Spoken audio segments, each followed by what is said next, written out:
안녕하세요. 오늘은 46차시 삼각형의 내심의 작도법에 대해 알아보겠습니다. 학습 내용은 삼각형의 내심을 작도할 수 있다가 되겠고요. 바로 넘어가 보도록 하겠습니다. 먼저 삼각형의 내심이란 무엇이었는지 복습해 보도록 하겠습니다. 삼각형의 내심은 내저번과 내심으로 이루어져 있는데요. 삼각형의 내저번이란 세 변과 모두 접하는 원을 얘기하고요. 삼각형의 내심은 그 내저번의 중심을 얘기합니다. 그래서 그림은 이런 식으로 그려진다고 제가 얘기를 했었죠. 그래서 이 안쪽에 있는 내저번과 그 내저번의 중심, 이걸 보고 우리가 내심이라고 한다고 했습니다. 내심에는 세 가지 성질이 있는데요. 그것도 지난 시간에 모두 증명을 했고요. 내심에서 각 변에 이르는 거리는 내저번의 반지름으로 같다. 이 원을 보면 쉽게 알 수 있는 내용이고요. 두 번째는 내심에서 각 꼭지점을 잇는 선분을 그어보면 꼭지각을 이등분한다. 그래서 각의 크기가 같아지죠. 다음 마지막으로 1번, 2번에서 했던 선들을 모두 그으면 지금 이제 왼쪽 그림과 같은 모양이 나오는데요. 직각삼각형이 서로 한 쌍씩 합동이 된다라고 얘기를 했었죠. 자, 이제 본격적으로 내심의 작도법을 알아보겠습니다. 자, 질문인데요. 내저번이 그려져 있지 않을 때 삼각형의 내심은 어떻게 찾을 수 있을까요? 이것도 외심 할 때도 똑같은 질문을 했었는데요. 정답을 먼저 말씀드리면 삼각형의 세 내각의 이등분선의 교점을 찾으면 그 점이 바로 내심이 된다라는 것을 알 수가 있습니다. 그래서 그림과 같이 내심이 그려질 건데요. 지금 삼각형을 제가 그려놨어요. 그러면 이 삼각형의 각을 이등분하고 싶습니다. 각을 이등분하고 싶은데요. 잠시만요. 자, 한번 이등분 해볼게요. 자, 이 각을 이등분한 선. 그래서 각 C를 이등분했죠. 자, 이번에 각 B를 이등분 해보겠습니다. 각 B를 이등분할게요. 자, 마지막으로 각 A를 이등분할게요. 자, 그러면 이 각의 이등분선에 교점이 하나가 생기죠. 자, 이 점을 한번 찍어 볼게요. 그래서 이 점을 찍고, 자, 우리는 지금 이 점이 어떤 점이었으면 좋겠나요?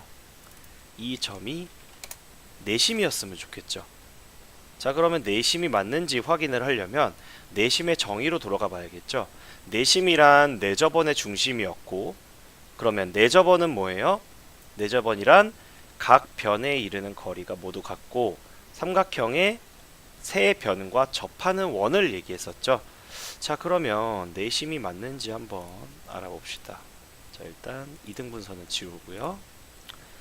자, 얘가 내심이었으면 좋겠으니까 각 변에 이르는 거리가 모두 같았으면 좋겠죠. 그러면 점과 선분을 이어보고요.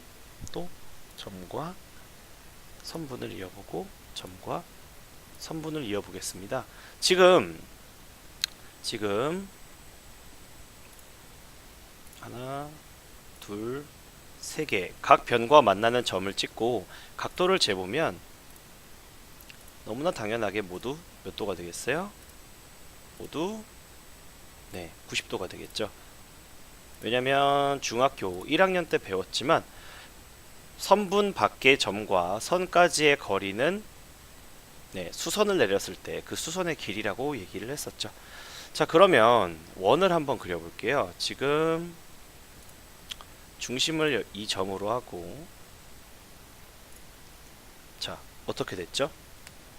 지금 우리가 내심이라고 주장하고 있는 점에서 한 변까지 이르는 거리를 반지름으로 하는 원을 그렸어요.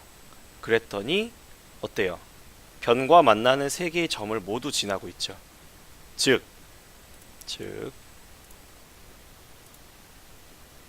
우리가 처음에 내심이라고 주장하던 이 점은 정말로 내심이 맞았죠. 지금 색깔을 빨갛게 해볼게요. 이 빨간색 원은 원과 몇 개의 점에서 만나고 있어요. 세 개의 점에서 만나고 있죠. 삼각형과 죄송해요. 삼각형과 세 개의 점에서 만나고 있고 삼각형의 세 변과 모두 접하고 있죠. 그러니까 이 원은 무슨 원이 되는 거예요? 이 원은 내접원이 된다고 얘기를 할 수 있겠죠. 그래서 내접원과 그 원의 중심이니까 당연히 내심이 되겠죠. 그래서 결론입니다. 자, 우리가 지금 무슨 짓을 했냐면 일단 제일 먼저 무슨 짓을 했냐면 각 내각의 삼각형이라고 하죠. 삼각형의 내각의 이등분선의 교점을 찾았어요. 그래서 이 교점을 찾고 이 교점을 우리가 뭐라고 주장하고 싶었냐면 내심이라고 주장하고 싶었어요. 그래서 실제로 그려보니까 내심이 맞았죠. 그래서 삼각형의 내각의 이등분선의 교점은 내심이 된다는 건 이렇게 그림으로 한번 그려서 알아봤습니다. 자, 돌아갈게요. 그래서 결론입니다.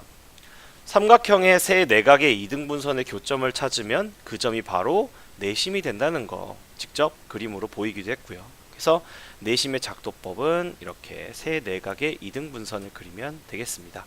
실제로 여러분들이 삼각형의 세 내각의 이등분선을 그리는 건 굉장히 어려운 일이에요.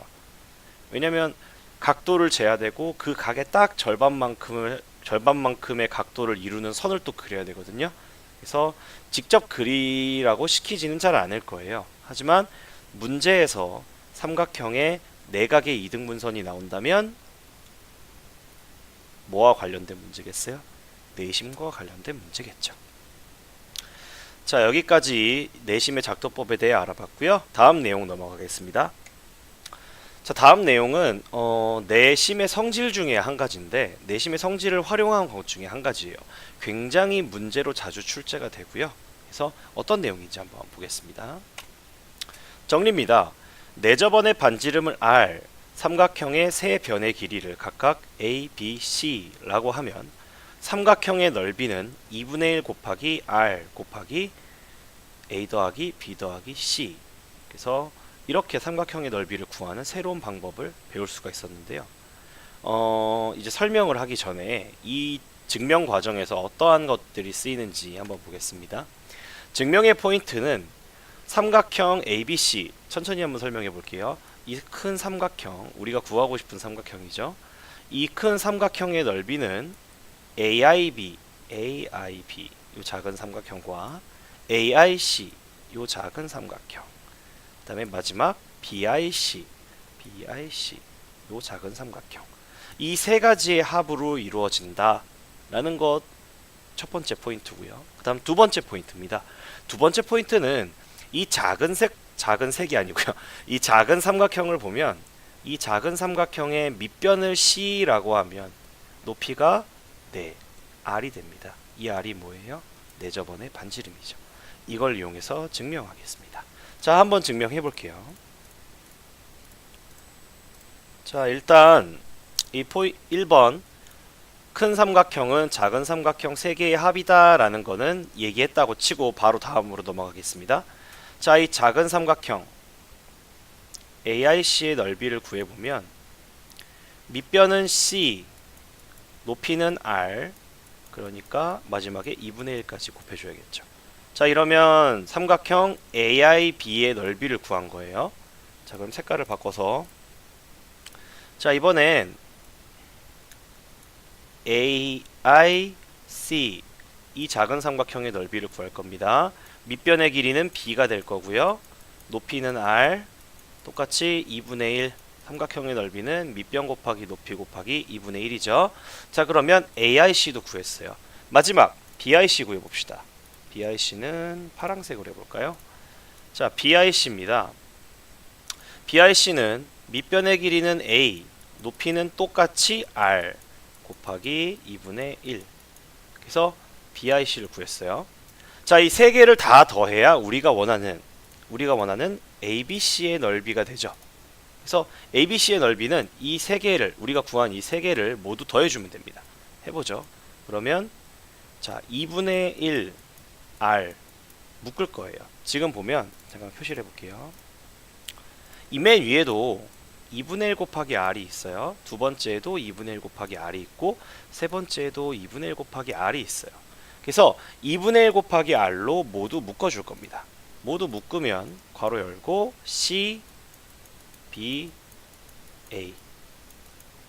자, 다 더했죠. 뭐가 됐어요? 삼각형의 넓이를 구하는 공식이라고 얘기했던 게 그냥 증명이 바로 끝나버렸죠. 그래서 세 개의 작은 삼각형을 더하면 이렇게 되는데요. 이게 여기서 끝나면 안 돼요.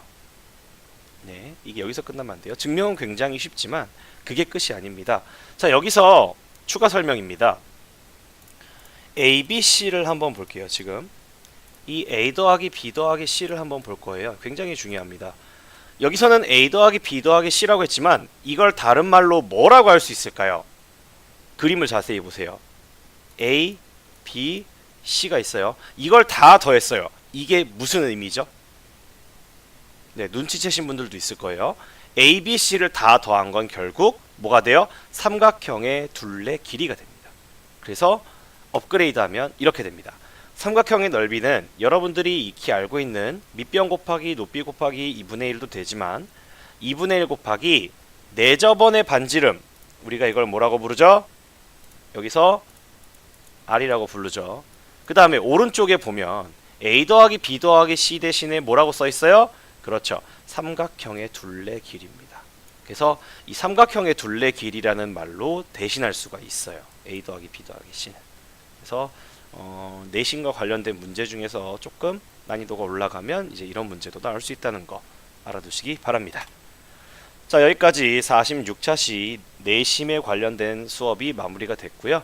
47차 시 수업은 내심과 외심을 활용한 실생활 문제, 실생활에서 어떻게 사용될 수 있는지에 대한 얘기를 하고 내심과 외심을 마무리하겠습니다. 동영상 시청 확인 숙제는 이번 시간 내용 정리하고 외워서 오는 거고요. 외워오는 것까지가 숙제입니다. 모두 수고하셨습니다.